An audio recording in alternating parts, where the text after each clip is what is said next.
우리가 지금까지 살아오면서 사람에게는 두 가지 감사가 있어요. 하나는 잃어버린 감사가 있습니다. 또 하나는 잊고 살아온 감사가 있어요. 잃어버린 감사는 심각합니다. 아주 영원히 상실한 감사로 회복이 불가능합니다. 그래서 이것은 감사 자체가 불가능한 삶이다. 하지만은 잊고 살아온 감사가 있는데 이것은 언제라도 다시 생각할 수 있는 감사이면서 생각이 정리만 된다면 다시 깨닫고 다시 그 회복할 수 있는 감사이기도 합니다. 자, 우리가 잊고 살아온 감사 오늘이라도 우리가 회복이 될 수 있다고 하면 이 깨달아진 이 감사가 펼쳐가는 이 세계가 있어요. 그리고 이것을 안 사람은 이렇게 노래할 수가 있습니다. 여호와는 나의 목자시니 내가 부족함이 없으리로다. 이것은 지금까지 지내온 모든 시간 속에 하나님께서 해주신 이 엄청난 은혜의 정리이기도 합니다. 두 단어로 정리합니다. 살아계신 하나님 아버지를 목자로 정리하고 그리고 본인은 양으로 정리를 합니다. 그러나 이 역사는 그렇게 짧지 않습니다. 이렇게 노래한 이 사람은 10대 초립동이었습니다. 10대에 이 아버지 이세의 양을 치게 된 것입니다. 몇 마리 되진 않아요. 그런데 양을 치면서 그는 그 양을 지켜가시는 하나님의 손길을 경험했던 그 사람이었습니다. 그런데 양을 키워내면서 하나님이 보호하시는 이 보호는 보통이 아니었습니다. 그가 그 양을 칠 때 경험했을 때 가장 인상적이었던 부분이 있어요. 곰과 사자가 양을 먹기 위해서 달려듭니다. 그런데 무서워 피한 것이 아니라 역시 이 사람 다윗은 다윗답게 대처를 합니다. 맹수와 그냥 싸운 게 아니에요. 그가 사자와 곰이 달려든다 할지라도 그가 정리된 부분을 성경은 이렇게 기록을 합니다.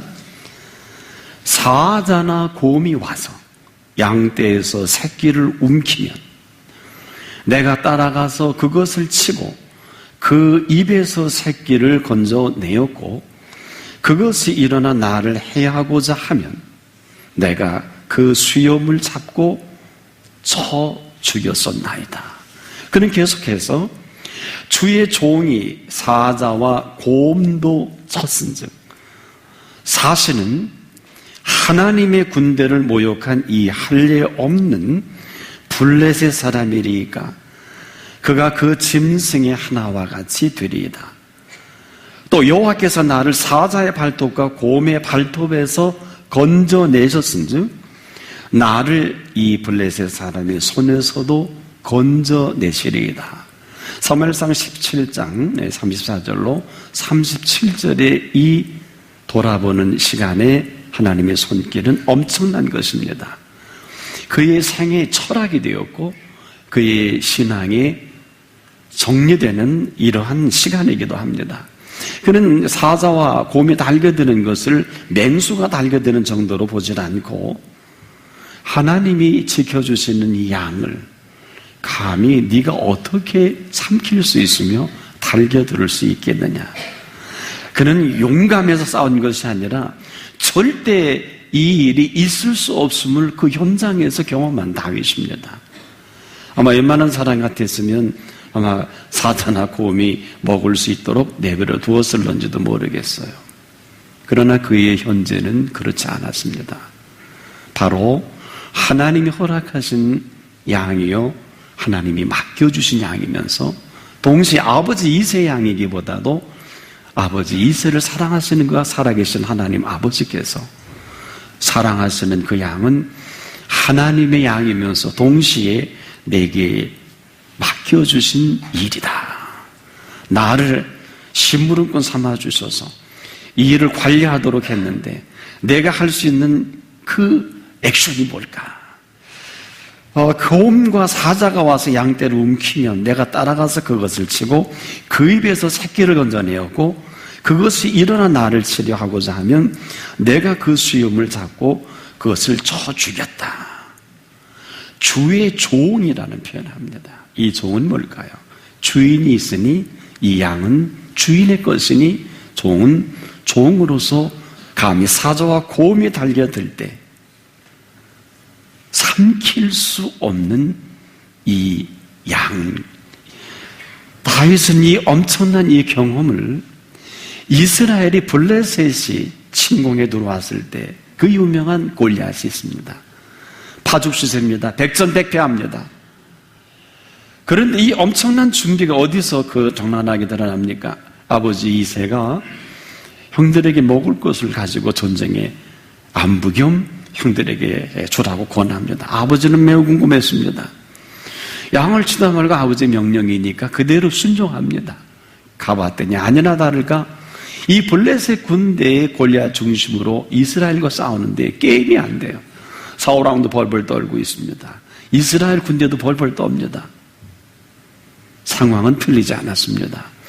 여기서 그는 그를 지켜주신 하나님의 손길을 그대로 주의 종이 사자와 곰을 쳤은즉 곰도 쳤은즉 사시는 하나님의 군대를 모욕한 이 할례 없는 이방인이죠. 할례를 받지 않았으니까요.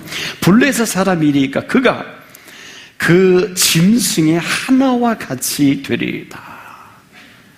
10대의 신앙이 깨끗하게 정리된 다윗. 이 사람 다윗은 사자나 곰이라 할지라도 하나님께서 보살피는 양은 절대로 건드릴 수가 없다. 여기서 그는 목자가 어떤 분이고 양이 어떤 양이며 목자와 양의 관계성 속에서 하나님은 어떤 모습으로 지켜나가시는가 아주 깨끗하게 정리됩니다. 오늘 우리가 하나님의 일을 할 때 많은 트레이닝이 필요한 줄 압니다. 많은 또 훈련, 지식 물론 필요할 수 있겠습니다만은 하나님의 구약의 사람들을 보면 그렇게 복잡하고 어렵고 힘들지 않아요. 우리가 원하는 트레이닝 코스를 통해서 탁월한 지도자가 되는 것은 구약 성경에서 용납지 않아요. 우리가 다니엘 세대에도 보면은 사드락과 메삭과 아벳느고는 10대의 청년들입니다. 그들은 아주 단순합니다. 사실은 하나님 앞에 그 어떤 금신상에도 절할 수 없는 거예요. 아주 단순합니다. 그러면 너희 풀목불 속에 넣겠다. 그래도 전혀 문제가 되질 않아요. 절대로 타 죽지 않겠다. 이런 이상한 소리도 안 합니다. 죽으면 죽지 뭐. 그리 아니하실지라도. 뭘까요? 하나님의 살아계시고 지금까지 해주신 이 모든 것은 이대로 마감되어도 여한이 없고 또 그리 아니하실지라도 금신상에게는 절할 수가 없다. 이것이 다니엘서를 써내라고 하고 하나님의 뜻을 드러내는 그 유명한 사드락과 메삭과 아벳느고가 됩니다.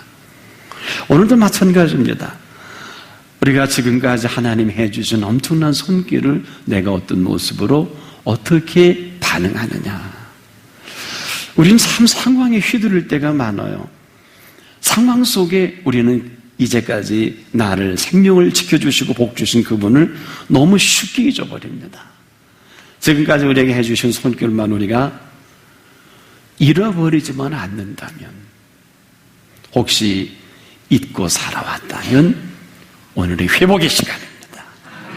그러나 잊어버리면 찾을 수가 없어요. 불가능합니다. 그래서 오늘도 신앙의 두 선상은 잃어버린 사람들이 살아가는 아우성이 있어요. 잊고 살아가는 사람들이 몸부림이 있습니다. 잊고 살아온 것이 생각만 분명히 난다고 하면 아마 다윗처럼 블레셋 군대와 골리앗 앞에 선다 할지라도 지금도 우리에게 크고 작은 엄청난 상상도 하지 못할 일들이 얼마나 많이 전개됩니까? 그러나 우리가 꼭 잊어서는 안 될 것이 있습니다. 한번 따라해 봅시다. 살아계신 하나님, 살아계신 하나님 아버지. 하나님 오늘도 살아계신 하나님 아버지십니다. 여기서부터 우리가 다시 정리하고 살아가야 할 시간입니다. 다윗이 사는 세계는 그리 복잡하지 않아요. 그가 블레셋 그리고 골리앗이 이끄는 이 엄청난 파워 앞에서 사울 왕도 떨고 이스라엘 군대도 힘을 쓰지 못합니다. 그 현장에서 그 상황을 어떻게 정리합니까? 상황은 상황이잖아요. 문제는 하나 살아계신 하나님의 축이 어디에 가 있느냐. 올 한 해는 이 축이 어디에 있었습니까? 혹시 성전에 목회자에게만, 내 아는 분에게만, 사장님에게만, 내가 하는 일에게만, 내가 만나지는 사람들에게? 오늘 우리가 잊고 살아온 것은 그 축은 누가 뭐라고 해도 우리 자신입니다. 내 속에 축을 세우신 분을 잊고 살아온 것입니다.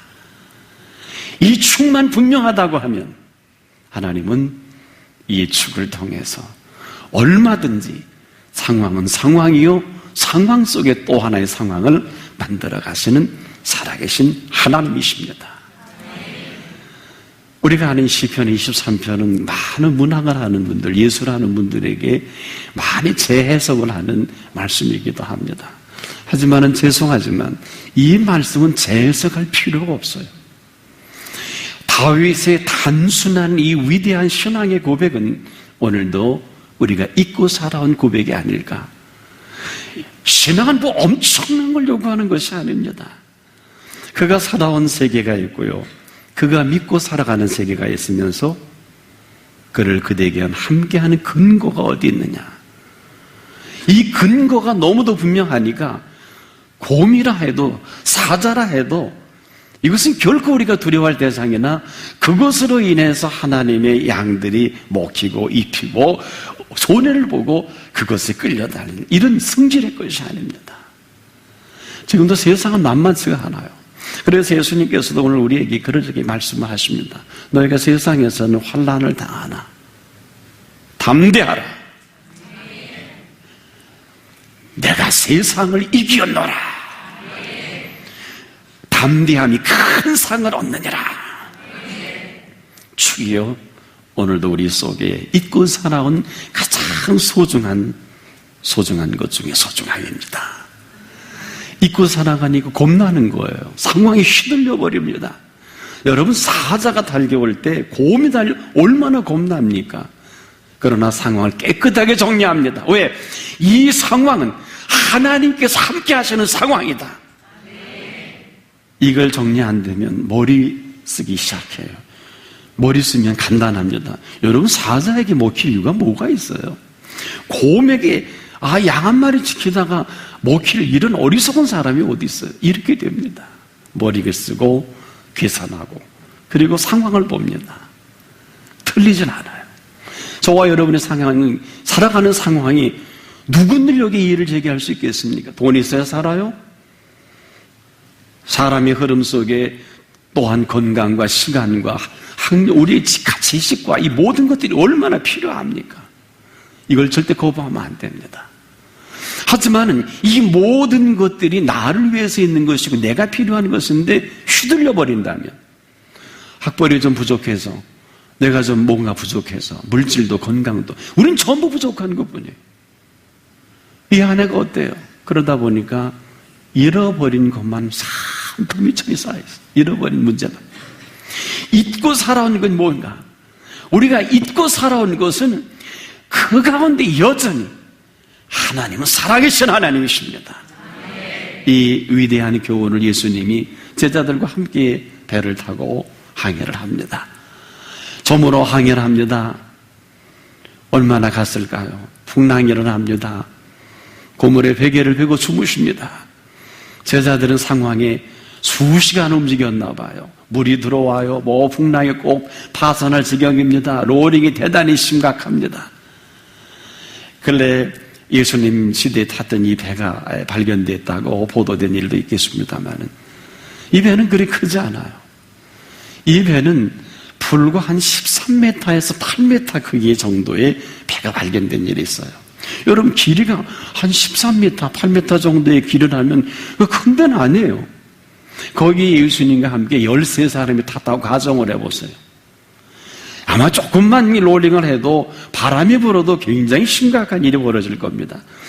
그런데 이 시달리다 보니까 이 시달림이 문제예요. 바람에 이 갈릴리 호숫가에서는 다 탁월한 이 어부들이요, 선장들이기도 하는데 이 엄청난 상황 속에 휘둘리다 보니까 여기에 그만 녹이 나가고 말았잖아요. 물이 들어와요. 이제 파선 지경에 갑니다. 다 맞아요. 틀리지 않습니다. 항상 여러분들이 믿음의 선상에 있을 때 조심해야 될 것은 상황을 우습게 보거나 상황을 무시하지 마세요. 또 이 흐름을 절대로 소홀히 여기지 마세요. 만약에 소홀히 여기거나 무시한다면 아마 그 사람은 거기서 멈춰지고 말 것입니다. 우리가 죽게 되는 것을 안 돌아봅니까? 했던 이 상황까지 간, 그리고 보니까 어때요? 파선지경에 그때서 예수님이 생각이 난 거 아니에요. 그래서 고물에 가보니 베개를 베고 주무시는 예수님 보니까 너무 평온한 거예요. 아니, 우리는 지금 이렇게 심각한데, 눈치 빠른 제자였으면 여기서 정신을 차렸을 거예요. 이성이 마비된 상태에서 예수님을 봅니다. 도대체 이 풍랑과 우리 죽게 된 상황 속에 이분이 어떻게 주무실 수 있을까? 어느 분은 책을 쓸 때 그랬더라고요. 여러분이 곤히 주무신다고. 여러분, 주무실 수가 있겠어요? 어떤 분은 자다가 시계 소리가 나도 못 주무시는 분 많습니다. 그렇지요? 예, 여러분도 주무시다가 시계 다 죽이고 주무시잖아요. 낮에는 별로 안 나는데 무슨 소리가 나면은 예민하신 분들은 못 주무신다고요. 그러니 상상을 해보십시오. 무슨 얘기입니까? 예수님은 고물의 베개를 주무시는 것이 아니라 다 보고 다 들으셨겠죠. 여기에 제자들이 달려가서 큰 실수를 합니다. 우리의 죽게 된 것을 안 돌아보십니까? 여기에 답을 했나요? 안 합니다. 아니, 할 필요가 없어요. 할 필요 정도가 아니라 실컷 주님, 사실은 죽게 됐으니까 그만 주무시고 일어나라는 거거든요. 그렇지 않습니까? 안 그랬으면 가서 예수님께 부탁을 했어야 하겠죠.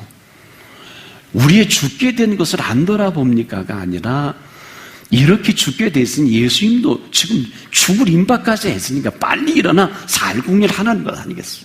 다 맞아요. 틀린 게 하나도 없습니다. 항상 우리가 상황을 볼 때 정확히 봐야 할 것입니다.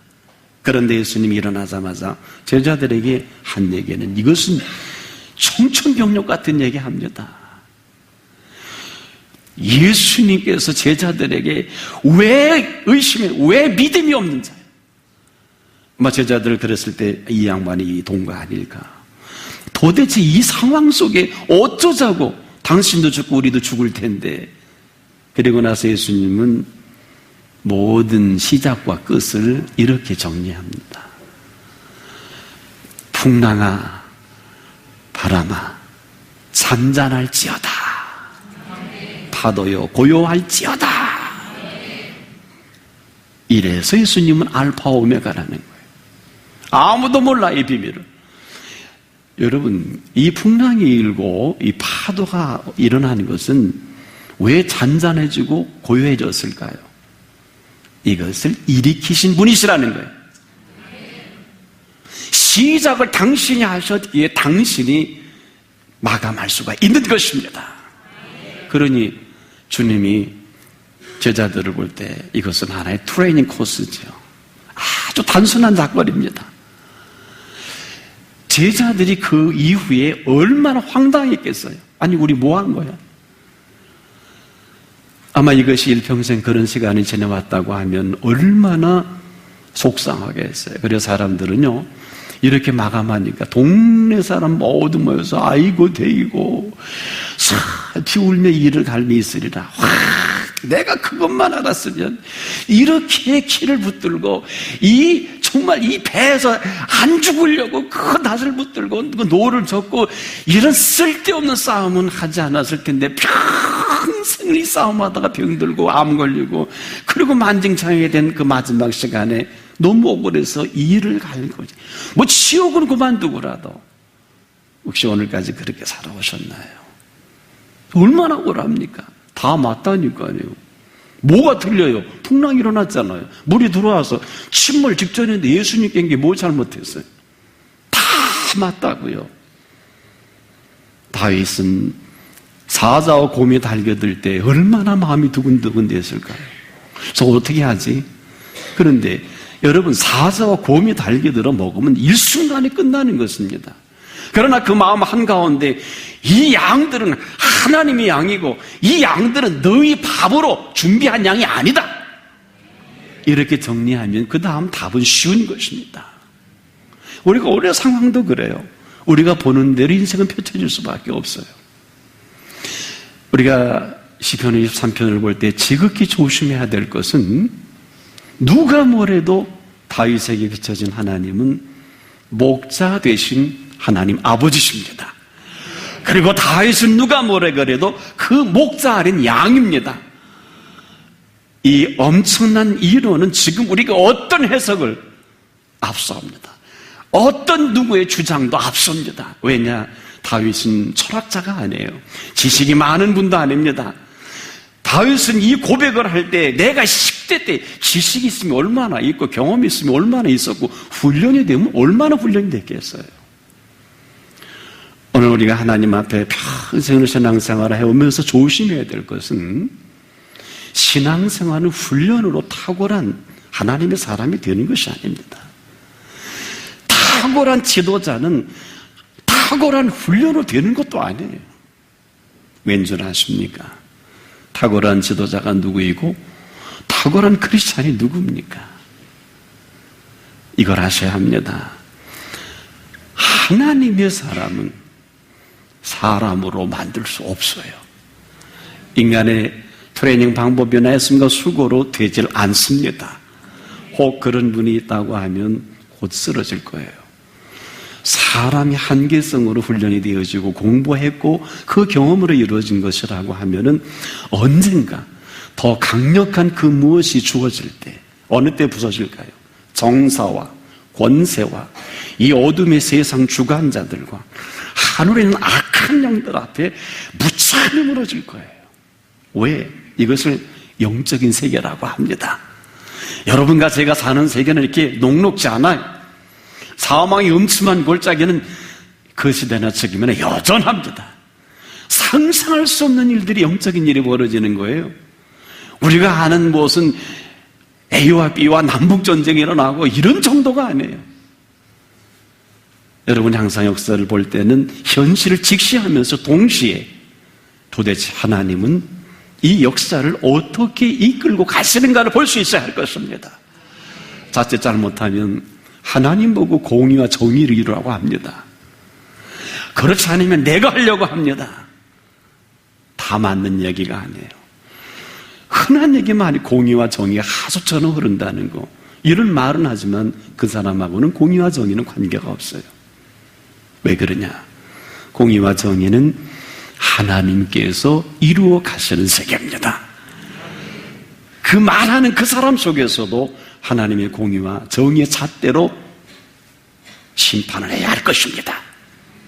오죽하면 예수님이 가늠하던 현장에 붙잡힌 여인을 바리새인들과 종교 지도자들이 데리고 왔잖아요.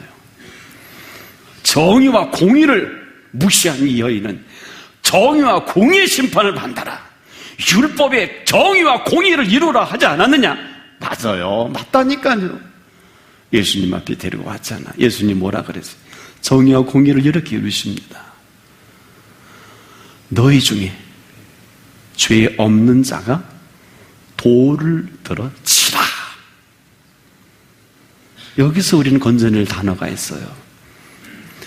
다 맞다고요. 정답이에요. 여인의 죄진 것도 맞고요. 율법의 돌로 쳐 죽이라는 것도 맞아요. 그럼 여인은 정답에 의하면 죽어야 돼요. 그런데 예수님의 답은 정답을 하신 것이 아니라 명답을 하셨습니다. 우리의 살 길이 여기에 있어요. 자식을 봐도 정답으로 보면 길이 없어요. 아내와 남편도 정답으로 보면 길은 없어요. 세상을 봐도 정답으로 보면 정의와 공의가 어림도 없어요. 오래됐습니다. 이 하수가 막힌 지 어느 때 이루어갈 수 있을까요?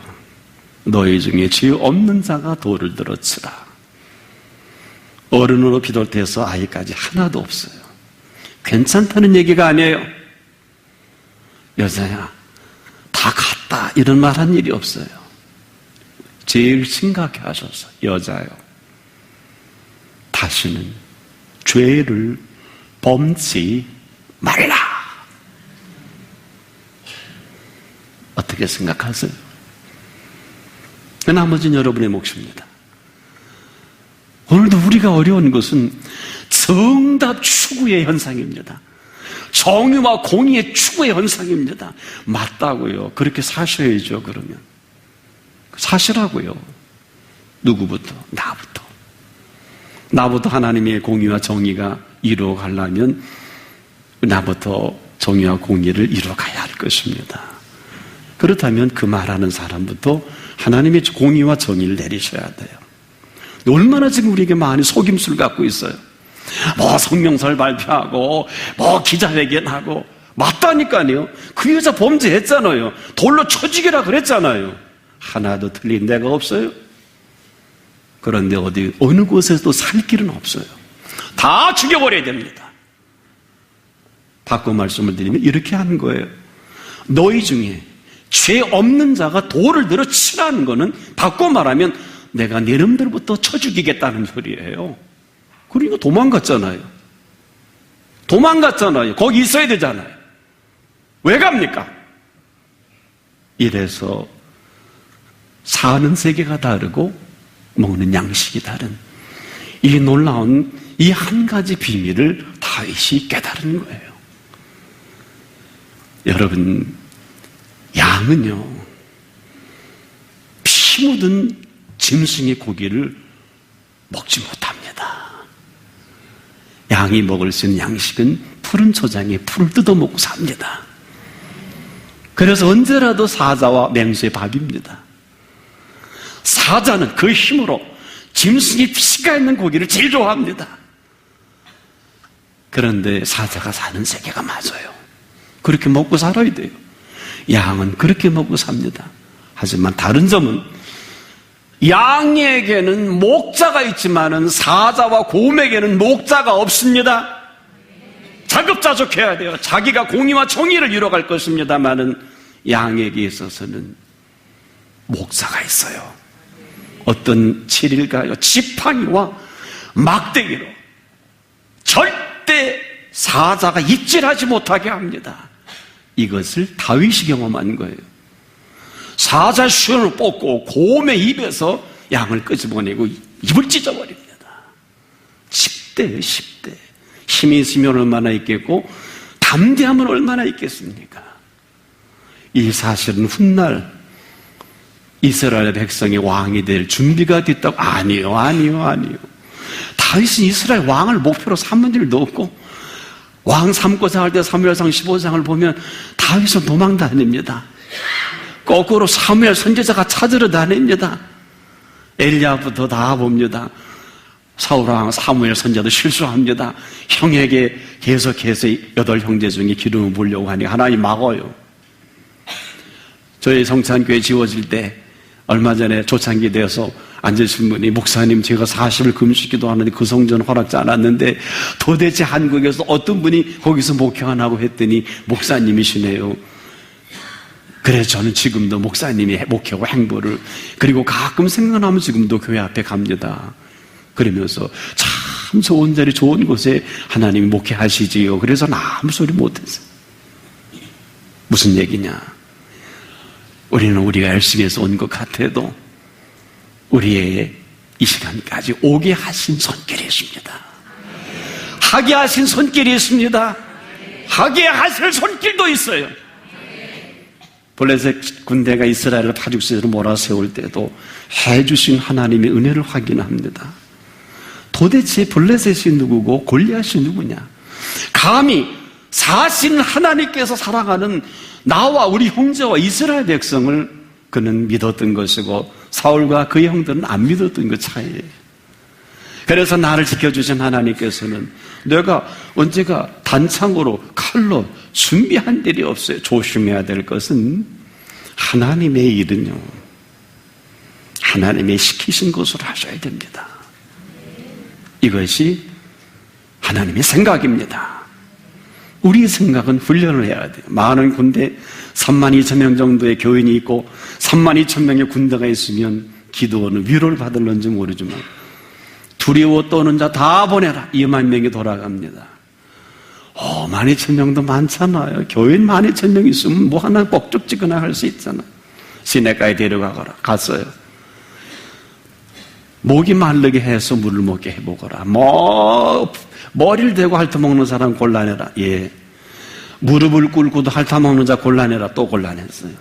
그리고 무릎을 꿇고 전후좌우를 살펴보면서 손으로 떠먹는 사람이 몇 명이나 되더나? 300명밖에 안 되는 거예요. 나머지는 다 돌려보내라. 이것이 사사시대의 키워드요, 오늘 이 시대를 살아가는 한 모습이기도 합니다.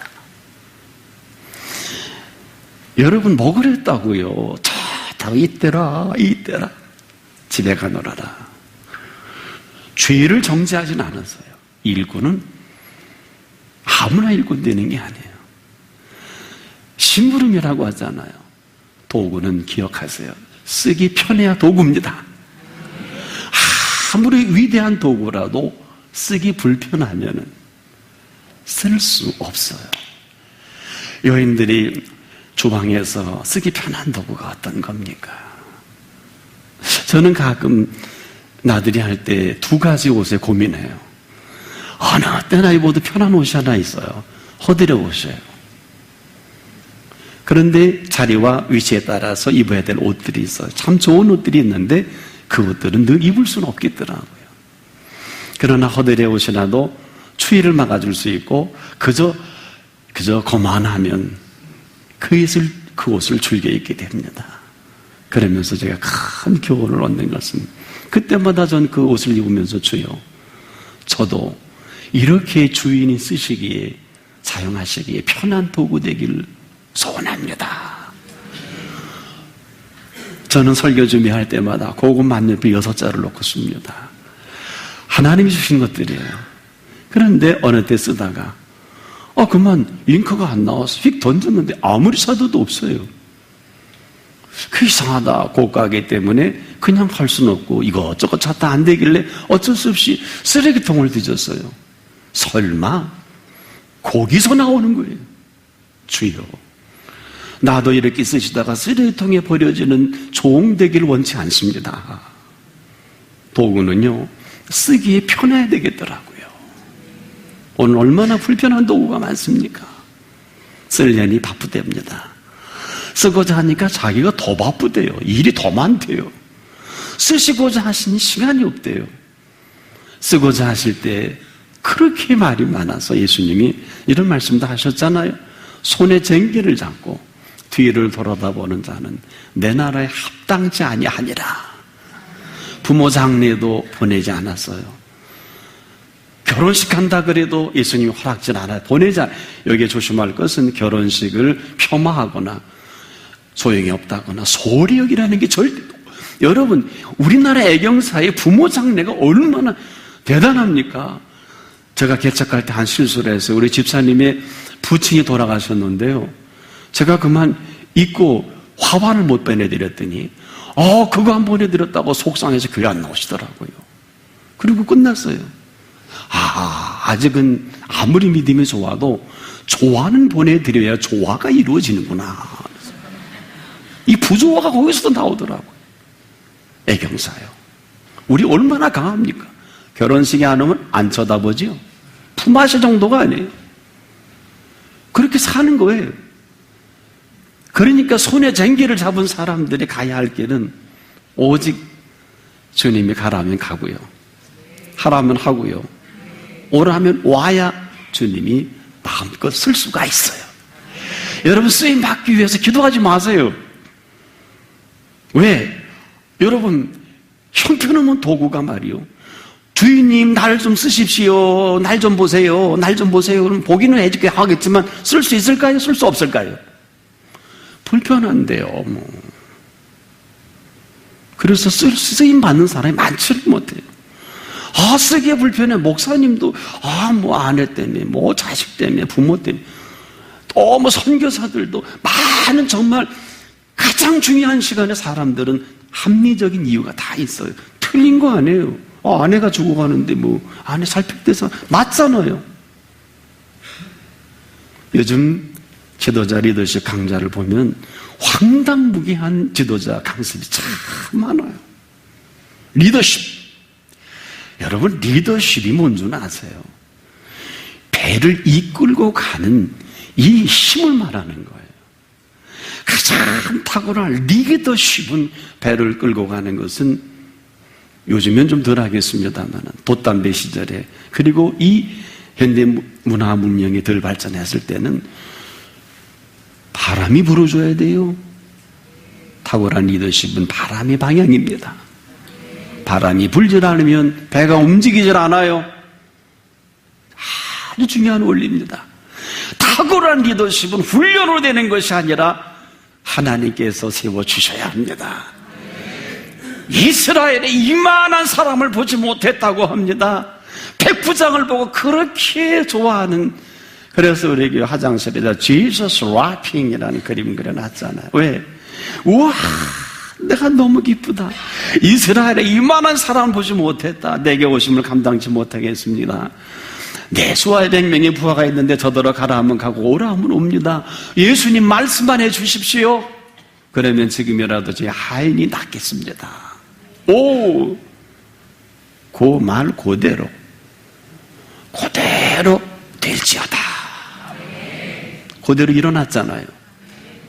그 말 안 했으면. 내 집이 오늘 어때요? 우리가 원하는 컨셉이 있어요. 하나님도 이래야 되고 또 하나님 이렇게 해주셔야 된다고 하는데 틀린 건 아니에요. 그 상황에서는 맞습니다.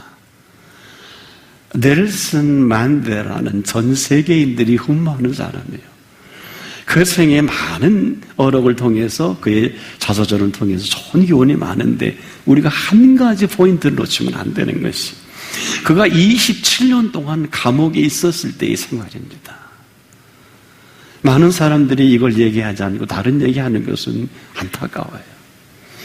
여러분, 27년 동안 독방에 지낸다고 가정을 해보세요. 어떻게 지낼 것 같아요? 그러나 27년을 건재하게 지냈던 그는 27년의 감옥 생활을 하루같이 27년을 지냈다고 해요. 아침에 일어나서 감사하고, 그는 언제 어떻게 될는지 모르지만 마당에 나와서 채소를 심었습니다. 그리고 돌봤습니다. 그리고 삶 전체가 그가 허락하는 공간 안에서 요만큼도 하나님 앞에 불평하지 않습니다. 하나님, 오늘도 허락하심을 감사합니다. 그리고 그가 심어놓은 채소를 뽑아다가 그는 보람을 느끼고 삶의 생명력을 거기서 발견합니다. 잘 자라든 안 자라든 게 중요한 게 아니에요. 이렇게 생명을 틔우듯이 이 생명도 하나님 손에 있습니다. 넬슨 만델라의 그의 모든 평생 중에 잊지 말아야 할 것은 27년 동안 그의 생명을 틔운 감옥의 시간을 우리가 개최하지 못하면 다 놓치는 거예요. 왜일까요? 저와 여러분이 사는 이 현실은 감옥과도 같아요. 마음대로 움직일 수가 있나요? 경제적 여유가 있나요? 사람을 마음대로 만나나요? 뭔가 내 마음대로 할 수 있는 게 아무것도 없어요. 아무리 좋은 차를 타고 좋은 음식을 먹어도 나만의 감옥이 있잖아요. 아내도 몰라요. 남편도 몰라요. 부모도 몰라요. 사랑하는 사람도 모른다고요. 나만의 감옥에서 그날 나다를 심고 키워낼 수 있는 이런 사람이 몇 사람이나 될 것 같아요. 그러나 고마운 것은 하나님은 지금도 살아계신 하나님이시다는, 생명을 치워내신 하나님이십니다. 오늘도 하나님은 살아계신 하나님이십니다. 그는 잊고 살아온 시간들을 이렇게 정리합니다. 여호와는 나의 목자시니 내가 부족함이 없으리로다. 이 얘기는 양과 목자와 양의 관계성 속에서 친히 목동 시절에 지팡이와 막대기를 짊어지고 양 지켜보니까 사자나 곰이 와도 절대로 허용치 않았던 이 마음은 다윗의 용맹이 아니라 하나님이 주신 마음이었습니다. 어떻게 보면 그 마음을 그대로 펼쳐 보일 때가 블레셋 군대가 침공한, 그리고 골리앗 앞에 섰던 그였습니다. 그는 단창이나 칼이 있는 게 아니에요. 허든 대로 합니다. 멀리 떨어져 있으니까 뛰어갈 필요도 없어요. 물매를 돌립니다. 늘 그래왔던 대로 이 사실을 모르는 골리앗은 하하하 웃다가 그냥 그대로 끝나는니다. 어때요? 그 당시만 해도 적군과 싸우는 거 장수의 싸움이었어요. 장수만 쓰러지면 그 전쟁은 피 흘리지 않고 이기는 거예요. 뭘까요? 오늘도 우리는 너무 그렇게 신앙을 트레이닝 코스하고 복잡하고 그렇게 할 필요 없어요. 살아계신 하나님이 오늘 여러분에게 누구십니까? 그분이 나에게 도대체 어떤 분이신가 묻고 오늘 답을 하는 시간 되기를 바랍니다. 그분이 어떤 분이에요? 살아계신 하나님이셔야 합니다. 우리 너무 이 단어가 신학적이고 철학적이라 어려워요. 다윗은 10대 정리합니다. 살아계신 하나님은 내가 양을 지킴으로 나는 여전히 양이면서 하나님은 살아계신 목자다. 어렵지 않습니다. 목자는 생명을 걸고 양을 지킵니다. 지나간 세월을 보니까 너무너무 잊어버린 것들이 많으면 생각나지는 것은 여호와는 나의 목자시니 내가 부족함이 없도록 체험을 받았다. 내용은 그런 거예요. 그가 나를 푸른 초장에 누이시며 쉴만한 물가로 끊임없이 인도해 주신 거예요. 거기서 내 영혼을 소생시키죠. 그런데 위대한 선을 합니다. 자기 이름 때문에 나를 의의 길로, 이것은 신구약 전체 주제이기도 합니다.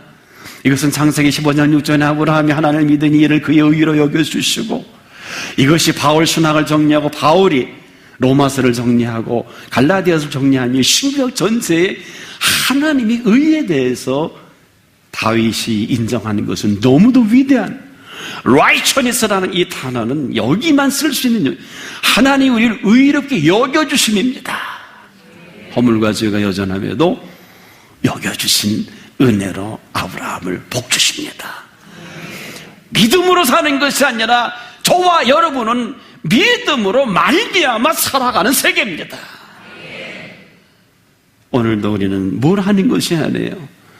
양과 사자가 다른 점이 뭘까요? 사는 세계가 다르고 먹는 양식이 다른 것입니다. 사는 세계는 뭘까요? 양과 사자는 피 묻은 고기를 먹고 살아야 하겠지만은 양은 꼴만 뜯는 것입니다. 그리고 피 묻은 고기 먹을 줄도 몰라요. 우리가 오늘도 하나 정리할 필요가 있어요. 하나님의 사람들은요, 먹는 양식이 따로 있어야 됩니다. 사는 세계가 다른 것입니다. 양이 사는 세계가 있고 먹는 음식이 있고 사자가 사는 세계가 있고 사자가 먹는 음식이 있어요. 만약에 양인데 아직도 피 묻은 고기가 생각이 난다 그러면 양이 아니라 사자일 거예요. 오늘 우리에게 가장 필요한 것은 생명의 꼴입니다. 오늘 이 꼴에 전부를 걸기를 바랍니다. 명심하십시오. 양에게는 목자가 있지만 사자에게는 목자가 없다니까요. 그렇게 자급자족해야 돼요. 그렇게 공로를 쌓아야 돼요. 그렇게 해야 노벨상도 받습니다. 하지만은 양이 양이고 목자가 목자일 때 원수의 목전에서 상을 베푸시고 기름으로 내 머리에 바르셨나이다. 이로 인해 내 잔이 넘치나이다. 세상의 어떤 상보다 위대한 하나님의 사람 바울은 디모데를 향해서 마지막 편지 쓸 때 내가 선한 싸움 다 싸우고 달려갈 길을 마쳤으니 나를 위해서 의의 면류관이 준비되어 있다. 얼마나 놀라운 상입니까? 오늘 다시 우리가 한번 깊이 생각해 보자고요. 우리 너무 쓸데없는 곳에 전부를 걸어요. 저와 여러분 누굽니까? 오늘도 살아계신 하나님 아버지시고 우린 자녀입니다. 이 사실만 바꾸지 마십시오. 이해가 복잡하다면 다윗을 기억해 보세요. 다윗에게 영원한 왜 목자이셨을까? 그는 초립동, 즉 양을 치는 목동아, 그 유명한 노래도 있잖아요. 목동 출신이기 때문에 배운 게 그거밖에 없어요. 그러나 여러분과 저는 얼마나 고등 교육을 받고 대단한 교육을 받았습니까? 우리는 다윗은 예수님 세대에 살지도 못했지만 우리는 예수 그리스도가 이 땅에 오신 이후의 세계를 살아갈 수 있는 특권을 얻은 사람들이에요. 그동안에 많은 사람들의 잘못된 기도를 이렇게 가르쳐 주셨지 않습니까? 하늘에 계신 우리 아버지요, 이름이 거룩히 여길 받으시오며 하늘에 계신 우리 아버지 하나님이셔야 합니다. 그럴 때 자녀를 전부를 걸고 다윗이 사자나 곰으로부터 지키는 정도가 아니에요. 가끔 그런 소리 들어봤나요? 오만 볼트 만지면 죽는다. 이게 전설 위에 공급되는 볼테이지입니다. 하나님의 자녀를요, 하나님의 허락 없이 마음대로 가타부타하거나 이렇게 저렇게 한다고 하면 하나님이 내버려 두지 않겠죠? 물어야 돼요. 저는 이번에 중국 돌아가서도 그 약속된 시간 25분 돼서도 결정이 안 났어요. 참 세상에 큰일들은 다 그래요.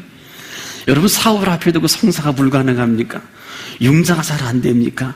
우리가 상상할 수 없는 일이 막 터집니까? 그게 맞다니까요. 그 정답이에요. 병들고 입원하는 게 정답이에요. 명답은 어떤 것입니까? 그럼에도 불구하고 하나님의 손길이 있어요. 무시하지 마세요. 좋은 의술을 무시하지 마세요. 좋은 방법론도 무시하지 마세요. 그걸 모르면, 명답을 모르면 정답으로 살아갈 수밖에 없어요. 그래서 예수님이 왜 자녀 문제도, 자녀는 여호와의 주신 기업이요 태열매 상급이라고 했는데, 자녀를 인간의 학문과 인간의 방법으로 교육을 하면 인간의 책임을 져야 돼요. 그러나 하나님이 키우신다고 하면은 하나님이 책임을 져 주십니다. 성공도 하고 실패도 합니다만 하나님의 자녀는요, 죄송한데 절대로 실패하는 법이 없습니다. 죽을 병에 걸려도 살려주십니다. 특별한 이유가 없는 한. 제가 어느 그런 간증을 들었어요. 부모가 너무 기도를 많이 하니까 자기는 가는 길이 원웨이래. 투웨이가 아니래. 원웨이래. 그냥 가보면 한 길밖에 없다는 거예요. 얼마나 기도를 많이 하면. 이삭이 그랬지요? 이삭이 가는 길은 원웨이입니다.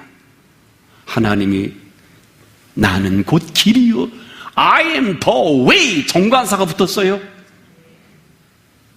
I am the way. 그냥 way가 아니에요. 그 길이어야 할 것입니다. 얼마든지 방법이 많고 길이 있습니다. 지금도 우리가 노력하고 기도하는 건 정답이에요. 그러나 명답은 위로부터 옵니다. 저는 선교 현장이나 목회 현장에 너무나 많은 이 사건들을, 아까도 말씀을 드린 대로 저희 교회는 아직 수돗물을 먹지 않습니다. 요즘에 이런 얘기가, 저는 수돗물을 못 먹었어요. 근데 요즘은 수돗물을 안 먹습니다. 왜? 200m 안반에서 화장실이고 청소고 다 그걸로 합니다.